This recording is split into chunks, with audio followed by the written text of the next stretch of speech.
Hello students, मैं Vivek Sharma ELP maths पे आप सभी का स्वागत करता हूं। आज हम कंटिन्यू करेंगे क्लास 10 चैप्टर नंबर 9, जिसमें कि आज हम बात करेंगे एक्सरसाइज 9.1 के ऊपर। एक्सरसाइज 9.1 के कुछ क्वेश्चंस मैं आपको कराऊंगा जो कि बहुत इंपॉर्टेंट है और कुछ आप खुद करना। अगर किसी में प्रॉब्लम आए तो आप मुझे कमेंट सेक्शन में बता सकते हैं, ठीक है। इस चैप्टर को हाइट एंड डिस्टेंस के नाम से जानते हैं हम, ये चीज़ मैं बता चुका हूँ। ये इस चैप्टर का थर्ड पार्ट है। इसमें देखिए एक्सरसाइज 9.1 में फर्स्ट क्वेश्चन क्या कहा है। A circus artist is climbing a 20 metre long rope. ठीक है, एक सर्कस आर्टिस्ट है, ठीक है, जो सर्कस में काम करने वाला आदमी है, वो एक 20 मीटर लंबी रस्सी पर लटका हुआ है, ठीक है। Which is tightly stretched and tied from the top of a vertical pole to the ground, जो कि एकदम स्ट्रेचेबल है और एक पोल है उसके टॉप से उसको बांधा गया है। मान लीजिए ये इसमें फिगर भी दिया हुआ है आपकी बुक में। ये पोल है, ठीक है,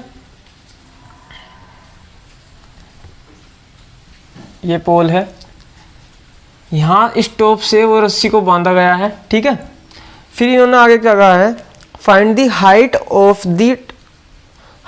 the pole if the angle made by the rope with the ground level is 30 degree. यहाँ से रोप बंधी हुई है, वो ग्राउंड लेवल से, ये ग्राउंड पे पोल होगा, ठीक है, ग्राउंड लेवल से वो रोप जो है वो 30 डिग्री का एंगल बना रही है, ठीक है। रोप की कितनी लंबाई बताई थी, 20 मीटर, ठीक है। ये रोप यहाँ पर बंधी हुई है, ये एक पोल है, सही है, और इस पोल के टॉप से वो रोप बंधी हुई है और पूरी स्ट्रेचेबल है, ठीक है। 30 डिग्री का एंगल बना रही है वो ग्राउंड से।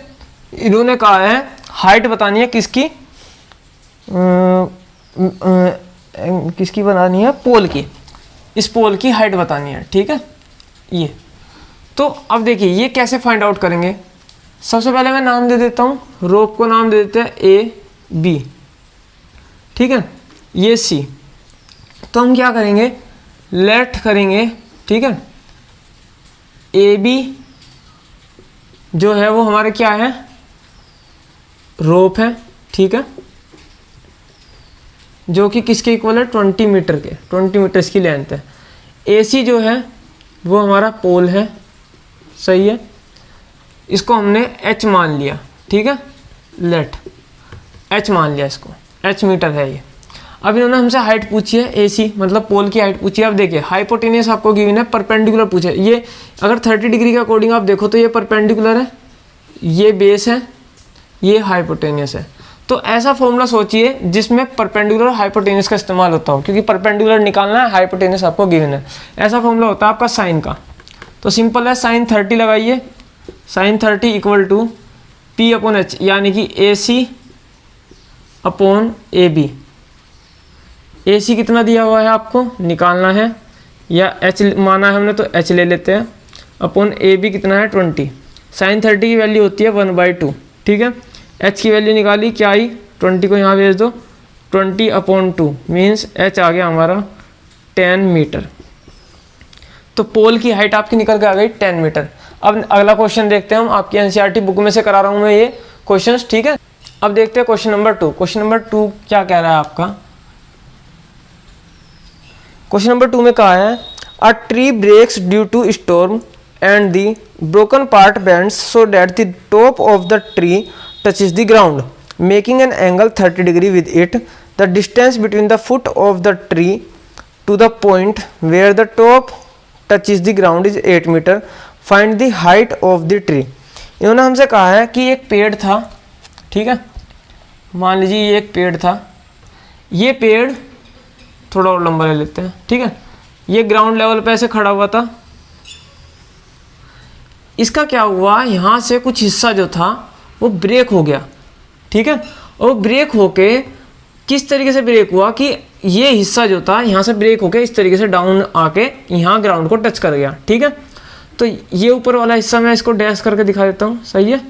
ये पूरा ट्री था और ये ट्री बैंड होके इस तरीके से यहाँ टूट के गिर गया, ठीक है। इन्होंने कहा इसने जो एंगल बनाया ग्राउंड के साथ वो बनाया 30 डिग्री का, सही है, 30 डिग्री का इसने एंगल बनाया।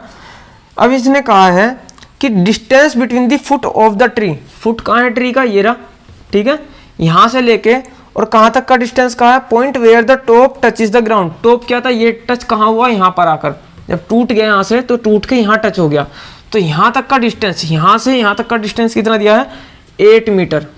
ठीक है, ये इन्होंने बताया है। फिर इन्होंने कहा find the height of the tree. देखिए हाइट निकालने के लिए कहा है इस ट्री की टोटल। तो आप सोचिए, मैं मान लेता हूँ जो हमारा ट्री था वो ए बी था, सही है। अब जो ए पॉइंट था वो टूट के कहाँ आ गया, यहाँ। ठीक है भाई, ये ए पॉइंट जो था टूट के ऐसे बैंड होके यहाँ टच हो गया ग्राउंड के। ठीक है, तो ये मैंने जो जहाँ से ब्रेक हुआ उस पॉइंट को मान लिया सी पॉइंट।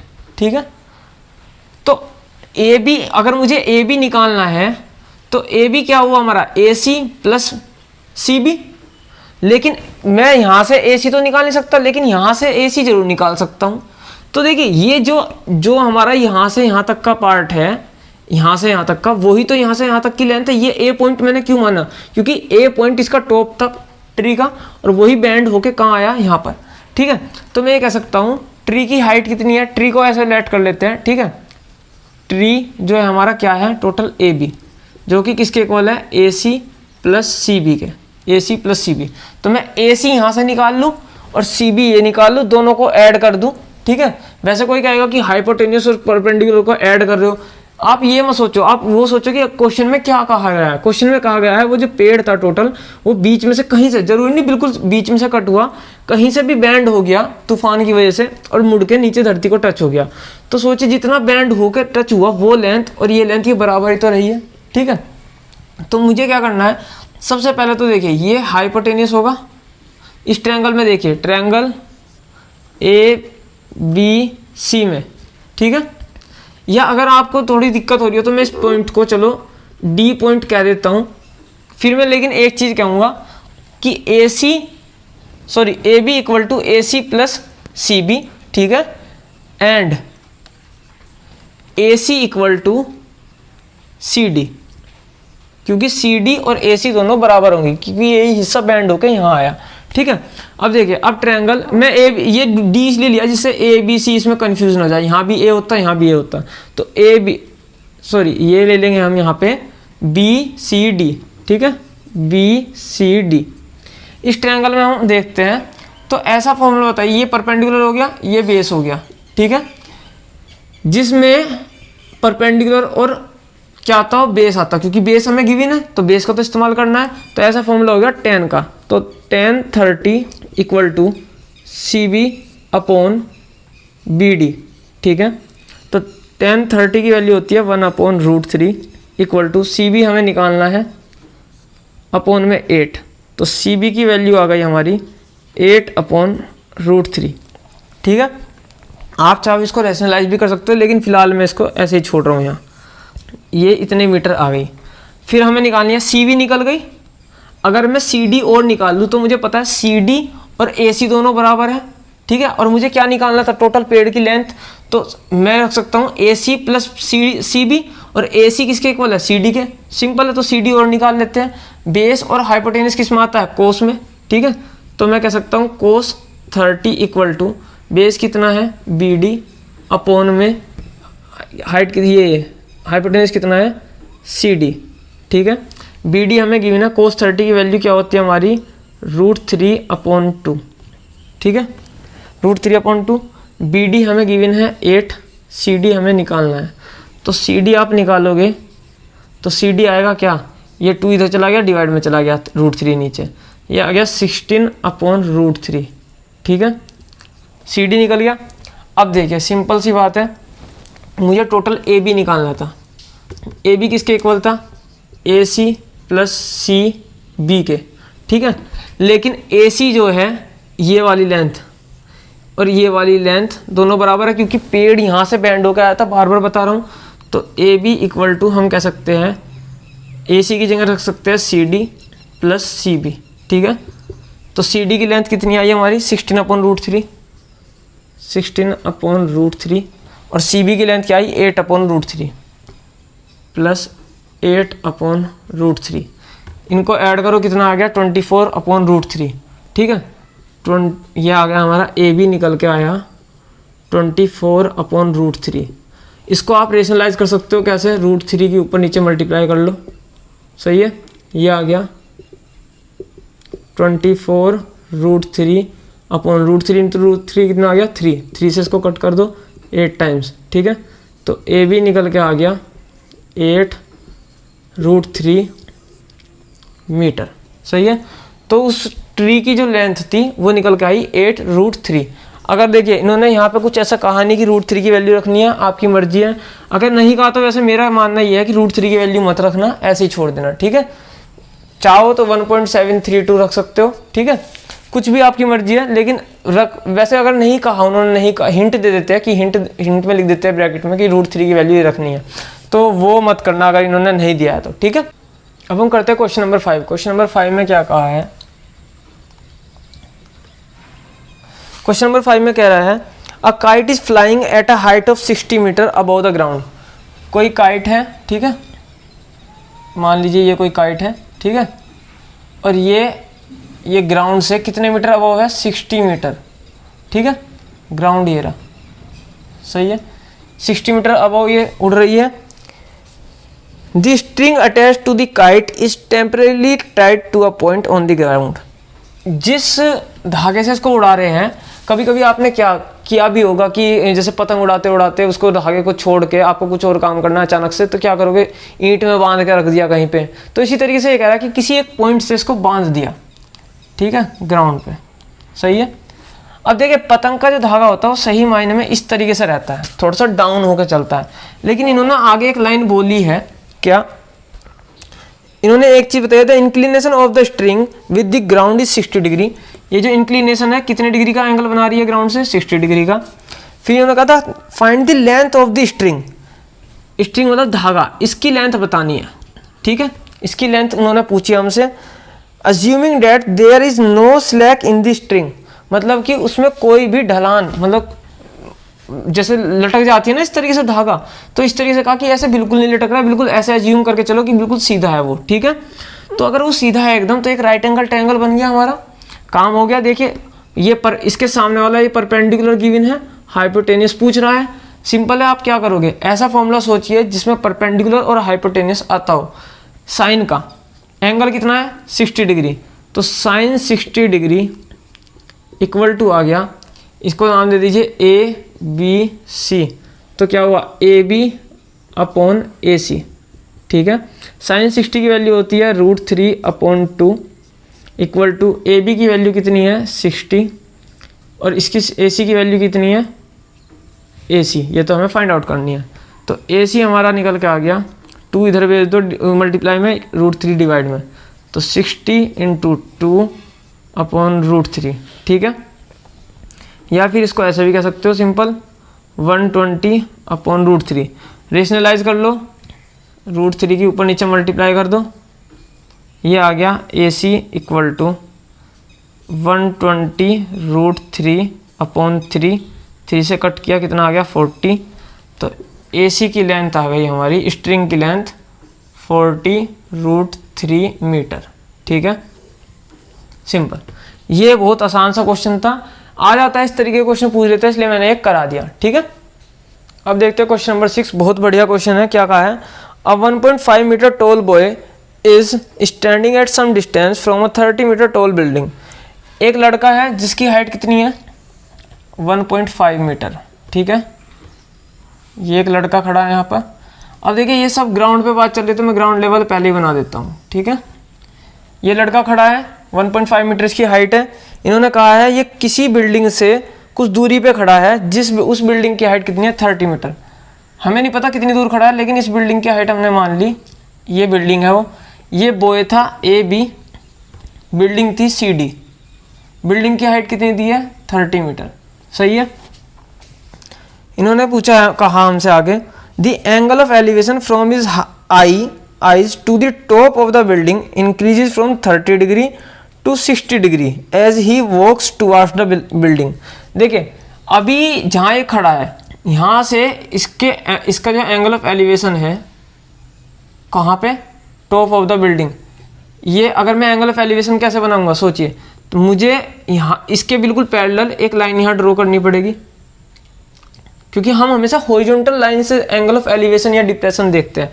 तो ये जो एंगल था ये इसने कहा कितना था 30 डिग्री, ठीक है 30 डिग्री था। फिर इसने कहा कि ये जैसे जैसे इस बिल्डिंग की तरफ बढ़ता है कुछ टाइम बाद क्या होता है कि मान लीजिए ये चल चल के यहाँ से यहाँ आ गया, ठीक है। तो जब ये यहाँ आ गया तो अब जो एंगल ऑफ एलिवेशन बन रहा है वो 60 डिग्री बन रहा है। कितना बन रहा है 60 डिग्री। ये जो एंगल ऑफ एलिवेशन है ये 60 डिग्री बन रहा है, ठीक है। ये इन्होंने हमसे कहा। तो देखिए इन्होंने कहा कि ये डिस्टेंस बताइए इसने कितना चला होगा, ठीक है। यहाँ पे पूछा find the distance he walked towards the building.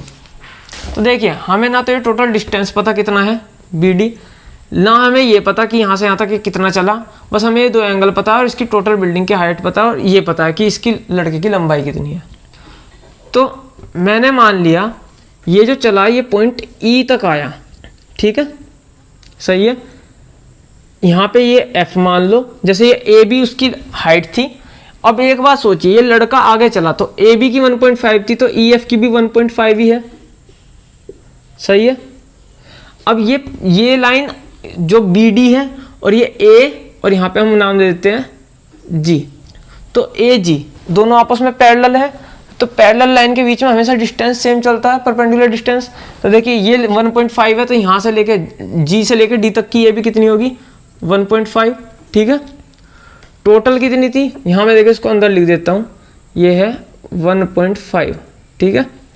Total कितनी थी 30, ये लीजिए। तो बताइए अगर टोटल 30 है इतनी 1.5 है तो ऊपर बची हुई CG कितनी होगी। 30 में से 1.5 माइनस कर दीजिए, कितने आ गए 28.5, ये आ गई। यहाँ पर लिख देता हूँ 28.5, ठीक है। हमें कहा है BE निकालने के लिए। तो देखिए सिंपल सी बात है BE जो है वो AF के बराबर है, BE AF के बराबर है। क्यों मैं ऐसा क्यों कह रहा हूँ, क्योंकि मुझे सारा काम जो है राइट एंगल ट्रायंगल से करना है। तो मैं यहाँ नीचे कैसे निकालूंगा, अगर मैं AF निकाल लूँ तो AF हमारा BE के इक्वल है और BE तो मुझे निकालने के लिए कहा। उन्होंने पूछा कितना डिस्टेंस वो बिल्डिंग की तरफ चला जो ये एंगल चेंज हो गया इतना। तो मैं क्या करता हूँ AF निकाल लूँगा। मैं क्या करता हूँ यहाँ से टोटल लेंथ जो है ये बिल्कुल देखिए मैं यहाँ साफ साफ लिख देता हूँ। पहले AB तो है बॉय, ठीक है, जिसकी हाइट कितनी है 1.5, सही है। CD जो है वो है बिल्डिंग जिसकी हाइट कितनी है 30 मीटर, सही है। अब देखिए अब मैं सारी जो पॉसिबिलिटीज इसमें है वो सब लिख देता हूँ। अगर CD उसकी हाइट है तो सोचिए CG कितना होगा। CG जो है वो हमारा CD में से, मैं इसको खैर छोड़िए लिखता ही नहीं, ये तो मैंने यहाँ लिख के दिखा दिया, आप सब ये चीज़ लिख लेना खुद। मुझे निकालना है BE निकालना है, ठीक है। और BE किसके इक्वल है, BE हमारा है AF के इक्वल, AF, ठीक है। तो सिंपल सी बात है मैं अगर AF निकाल लूँ तो BE निकल के आ जाएगा अपने आप। अब सोचिए सबसे पहले मैं बात करता हूँ इस बड़े वाले ट्रायंगल में। मैं AF को X मान लेता हूँ, ठीक है, AF को X मान लेता हूँ। ये जो डिस्टेंस है इसको मान लेते हैं Y, ठीक है। किसको F से लेकर G तक की डिस्टेंस को Y मान लिया, ठीक है। अब आते हैं हम सबसे पहले ट्रायंगल CAG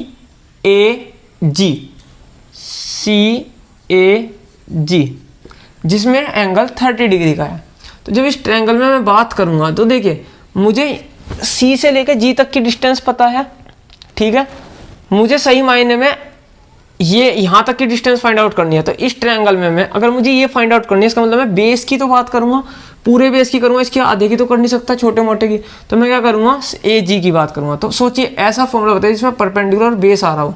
ऐसा सिर्फ 10 का है, सिंपल है, 10 30 equal to CG upon AG, ठीक है। CG की लेंथ कितनी है 28.5, ठीक है। AG की लेंथ कितनी है x प्लस वाई, ठीक है। इतनी x है इतनी y है, सही है। तो देखिए x plus Y equal to 28 0.5/tan30, ठीक है। tan30 की वैल्यू क्या होती है 1/√3, तो ये हो गया 28.5/1/√3, ये √3 ऊपर चला गया, ये आ गया x + y = 28.5√3, ठीक है। अब हम देखेंगे ट्रायंगल ए, किसमें अभी देखा था हमने ACAG में, अब हम देखेंगे CFG में, ठीक है।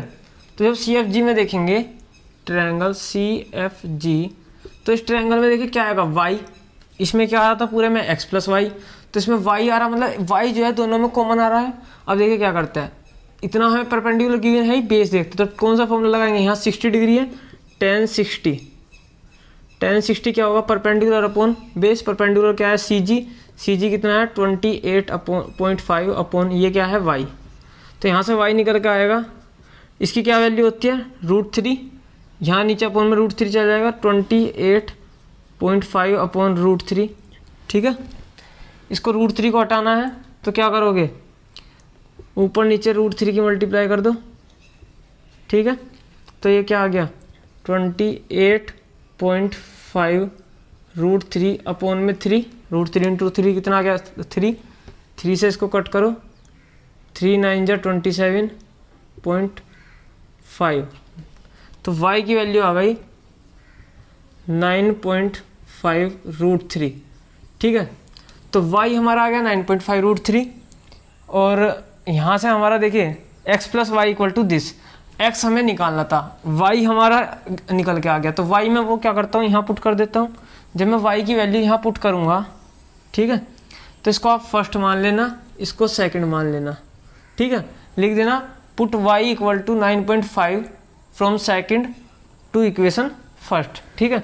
तो x + 9.5√3 उसको उस साइड भेज दूंगा तो क्या हो जाएगा, इसमें से माइनस कर दो 28.5√3 - 9.5√3, तो क्या आई x की वैल्यू निकल के आ गई, इसमें कितने माइनस करने हैं हमें 9.5, 0.5 गए तो कितने बचे 28, और 9 माइनस करते कितने बचे 19, तो 19√3, ठीक है, ये मीटर। तो 19√3 मीटर उस लड़के को यहाँ से चलना पड़ा बिल्डिंग की तरफ को, तब जाके वो एंगल 60 डिग्री बन गया, ठीक है। तो ये डिस्टेंस निकालने के लिए कही थी, तो BE निकालने के लिए कहा था, तो AF जो है वो BE के इक्वल है हमारा, ठीक है, ये रहा। तो सिंपल सी बात है, जब x किसके इक्वल है हमारा AF के, तो BE किसके इक्वल है AF के, तो सिंपल है BEB कितना निकल के आ गया हमारा 19√3 मीटर, ठीक है। ये था क्वेश्चन नंबर 6 आपका, सही है। अब देखते हैं क्वेश्चन नंबर 9। क्वेश्चन नंबर 9 में क्या कहा है, the angle of elevation of the top of a building from the foot of the tower is 30 degree. देखिए एक तो बिल्डिंग है, एक टावर है, ठीक है, ये हॉरिजॉन्टल सरफेस हो गया, ये टावर मान लीजिए, ठीक है, ये कोई बिल्डिंग मान लीजिए, कोई भी चीज़ बड़ी छोटी हो सकती है, देखिए टावर बड़ा हो सकता है या बिल्डिंग बड़ी हो सकती है, ठीक है, हमें अभी ऐसा कुछ नहीं पता, ठीक है ना। तो देखिए, तो फिलहाल तो हम फिगर बना रहे हैं, कोई दिक्कत नहीं है उससे, चाहो तो आप इनको आपस में बराबर मतलब आसपास बना के देख लीजिए, कोई दिक्कत नहीं है, मतलब सेम डिस्टेंस की, क्योंकि इन्होंने ऐसा कुछ नहीं कहा कि बिल्डिंग बड़ी है या टावर बड़ा है। इन्होंने एक चीज़ बताई, the angle of elevation of the top of the building from the foot of the tower is 30 degree. Buildings के टॉप का angle of elevation from the foot of the tower, मान लीजिए ये टावर है, ठीक है, ये बिल्डिंग है, ठीक है, तो बिल्डिंग के टॉप से इसके फुट को जोड़ दीजिए, ये जो एंगल ऑफ एलिवेशन है ये कितना बताया इन्होंने 30 डिग्री, 30 डिग्री, ठीक है। फिर उन्होंने कहा है and the angle of elevation of the top of the tower from the foot of the building is 60 degree, और जो टावर का टॉप है उसका बिल्डिंग के फुट से एंगल ऑफ एलिवेशन कितना बताया इन्होंने 60 डिग्री, ठीक है। तो देखिए ये सही मायने में अब इससे अंदाजा हो गया कि जो हमारा टावर है वो बड़ा है। ऐसा क्यों कह रहा हूँ मैं, देखिए इन्होंने कहा है भाई एक चीज़ सोचिए, ये एक ये है मान लीजिए साइड, ठीक है, ये जितनी बड़ी होती जाएगी, ठीक है, एंगल क्या है उतना ही बड़ा होता जाएगा, ये जितनी बड़ी होती जाएगी एंगल उतना बड़ा होता जाएगा ये, और जितनी छोटी होगी उतना कम एंगल होगा। मतलब जिसका एंगल कम है उसका परपेंडिकुलर सामने वाली साइड भी कम है, ठीक है।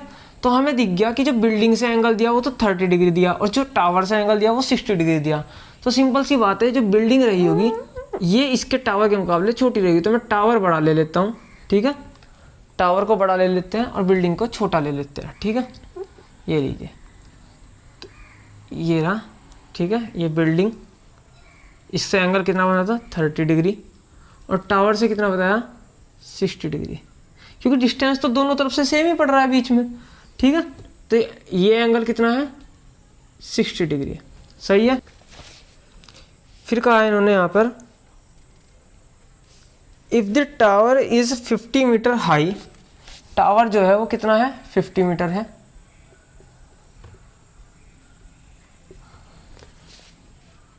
Find the height of the building, building की हाइट बताने के लिए कहा है ये, ठीक है।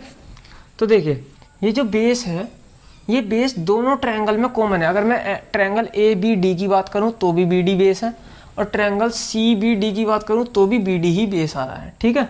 तो देखिए क्या चीज़ है, जब दोनों में कॉमन है तो मैं क्या करता हूँ, सबसे पहले मैं अगर मुझे ये हाइट निकालने के लिए कही है, तो इस हाइट को निकालने के लिए इस ट्रायंगल में मुझे एक एंगल ज़रूरत पड़ेगी, और कोई सी भी एक साइड मेरे पास गिवन होनी चाहिए।